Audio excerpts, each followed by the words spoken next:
નમસ્કાર મિત્રો, YouTube channel advocate Sanjay પંડિતમાં આપનું હાર્દિક સ્વાગત છે. મિત્રો, હું આપનો ખૂબ જ આભારી છું, કારણ કે આપ મારા અગાઉના વિડીયોને ખૂબ જ એપ્રિશિએટ કરી રહ્યા છો, ખૂબ જ પ્રેમ આપી રહ્યા છો મિત્રો. અને હાલ આપણા સબસ્ક્રાઈબરની સંખ્યા પણ 13,000ને પાર થઈ ગઈ છે. અને આવનારા નજીકના ભવિષ્યમાં આપણે આ સબસ્ક્રાઈબરની સંખ્યા છે એ 1 લાખને આંબી જવાના છે એવો મને પૂરેપૂરો વિશ્વાસ છે મિત્રો. અને આપ સૌનો પ્રેમ આ રીતે જ મને મળતો રહેશે ભવિષ્યમાં પણ. મિત્રો, આજનો આપણો વિડીયોનો વિષય છે એ અતિ મહત્વનો છે કે અનરજિસ્ટર્ડ સાટાખત કે બાનાખત જેને કહી શકાય, એ જો અનરજિસ્ટર્ડ હોય તો એ પુરાવામાં માન્ય રાખાતો નથી કોર્ટ દ્વારા. અને એ પુરાવામાં માન્ય ન હોય અને એવા કોઈ સાટાખતનો જો કરાર પાલનનો વિશિષ્ટ કરાર પાલનનો દાવો કરવામાં આવે તો એમાં સફળતા મળતી નથી. કારણ કે આપણી મિલકતની તબદીલીઓ જે પક્ષકારો વચ્ચે થતી હોય છે, મિલકતની લેવેચ થતી હોય છે, એમાં સાટાખત છે કે બાનાખત છે. અમુક જગ્યાએ સાટાખત શબ્દ વપરાય છે, આપણા ગુજરાત રાજ્યમાં અમુક જગ્યાએ બાનાખત તરીકે એનો ઉલ્લેખ કરવામાં આવે છે. એ ખૂબ જ અતિ મહત્વનું ગણવામાં આવે છે, કારણ કે કોઈ પણ મિલકતનું ટ્રાન્ઝેક્શન થાય છે એનું સૌથી પ્રથમ પગથિયું હોય છે એ સાટાખત હોય છે કે બાનાખત હોય છે મિત્રો. અને હાલ વર્ષ 2001માં આ મિલકતની જે તબદીલી છે કે ટ્રાન્સફર ઓફ એસેટ્સ છે એ કાયદામાં મિલકત રજિસ્ટ્રેશન કરાવવું ફરજિયાત હોય છે.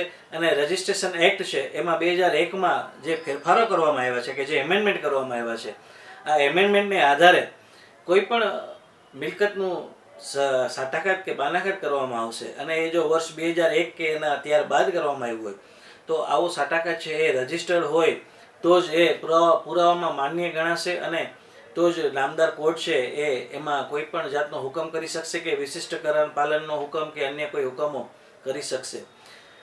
જો એ અનરજિસ્ટર્ડ હશે અને એ નોંધાયેલ નહીં હોય તો એ પુરાવામાં ગ્રાહ્ય નથી. એટલે આવા કોઈ પણ સાટાખત છે એની અમલવારી વિશિષ્ટ કરાર પાલનના દાવામાં થઈ શકશે નહીં મિત્રો. આવું નામદાર પંજાબ હાઈકોર્ટે પણ જણાવ્યું છે. એ એક આપણે કેસની ચર્ચા કરીએ મિત્રો, તો આ કેસમાં એવું પણ જો એવું સાટાખત કરી કબજો કોઈ પણ સાટાખત કરવામાં આવ્યું હોય અને કબજો પણ આપી દેવામાં આવ્યો, અને એ સાટાખત છે માની લો વર્ષ 2001 પછી કરવામાં આવ્યું હોય અને સંપૂર્ણ અવેજીની રકમ ચૂકવાઈ ગઈ હોય અને ઓરિજિનલ દસ્તાવેજો પણ જેને કહેવાય કે ખરીદનારને આપી દેવામાં આવ્યા હોય, મિલકતનો કબજો પણ આપી દેવામાં આવ્યો, પણ રજિસ્ટર સાટાખત કર્યું ન હોય અને એ સાટાખત અનરજિસ્ટર્ડ હોય અને ત્યારબાદ જો કોઈ તકરારો ઊભી થાય બંને પક્ષકારો વચ્ચે અને આ અનરજિસ્ટર્ડ સાટાખતને આધારે ભલે પૂરેપૂરી કિંમત ચૂકવાઈ ગઈ હોય, કબજો દેવાઈ ગયો હોય, તેમ છતાં પણ જો એ નામદાર કોર્ટમાં એને વિશિષ્ટ કરાર પાલનનો દાવો કરવામાં આવે તો સફળતા મળતી નથી. અને અંતે આ ખરીદનારે આ મિલકતનો કબજો છે એ વેચનારને સુપરત કરવો પડે છે મિત્રો. નામદાર પંજાબ હાઈકોર્ટ, પંજાબ એન્ડ હરિયાણા હાઈકોર્ટનો આ જે ચુકાદો છે એની પણ આખા કેસની વિગત એવી છે કે આમાં પણ બે પક્ષકારો વચ્ચે 2 લાખ રૂપિયાના અવેજથી એક સાટાખત કરવામાં આવ્યું હતું એક પ્લોટનું. અને એ સાટાખત છે એ 2 લાખ રૂપિયા પૂરેપૂરા ખરીદનારે ચૂકવી દીધા હતા વેચનારને. તમામ દસ્તાવેજો ઓરિજિનલ એમની પાસે, વેચનાર પાસે, ખરીદનાર પાસે આવી ગયા હતા અને કબજો પણ એમની પાસે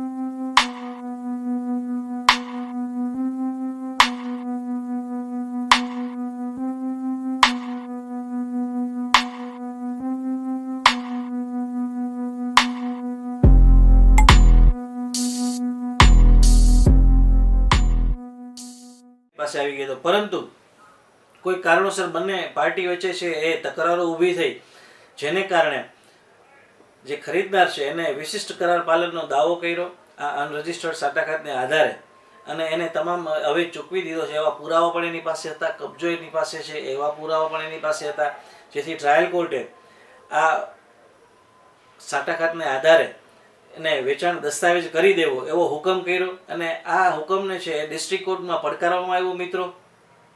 તો ડિસ્ટ્રિક્ટ કોર્ટે પણ ટ્રાયલ કોર્ટનો હુકમ છે એ માન્ય રાખ્યો અને વેચનારને એવું જણાવવામાં આવ્યું કે ભાઈ તમારે અવેજની રકમ પૂરી મળી ગઈ છે, કબજો પણ સામેવાળા પાસે છે, તો વેચાણ દસ્તાવેજ કરી દેવો. જે ટ્રાયલ કોર્ટનો હુકમ હતો એને બરકરાર રાખવામાં આવ્યો ડિસ્ટ્રિક્ટ કોર્ટ દ્વારા. ત્યારબાદ આ ડિસ્ટ્રિક્ટ કોર્ટના હુકમને પંજાબ એન્ડ હરિયાણા હાઈકોર્ટમાં પડકારવામાં આવ્યો મિત્રો. જ્યારે પંજાબ એન્ડ હરિયાણા હાઈકોર્ટે આ ચુકાદામાં આ ડિસ્ટ્રિક્ટ કોર્ટ અને ટ્રાયલ કોર્ટનો જે ચુકાદો છે એને ફેરવી નાખ્યો મિત્રો. કારણ કે પંજાબ એન્ડ હરિયાણા હાઈકોર્ટે સ્પષ્ટ જણાવ્યું કે 2001 પછી જે એમેન્ડમેન્ટ આવ્યા છે ટ્રાન્સફર ઓફ પ્રોપર્ટી એક્ટમાં, એ એમેન્ડમેન્ટના આધારે જો 2001 કે એના પછી કોઈ પણ સાટાઘાત કે બાનાઘાત કરવામાં આવ્યું હોય અને એ નોંધાયેલ ન હોય, રજિસ્ટર્ડ ન હોય, તો એનો પુરાવામાં એને કોઈ એડમિસેબલ નથી, એની ગ્રાહ્યતા નથી. એટલે પુરાવામાં જે દસ્તાવેજની ગ્રાહ્યતા ન હોય એ એના વિશિષ્ટ કરારનો કોઈ પછી પ્રશ્ન જ ઉપસ્થિત થતો નથી.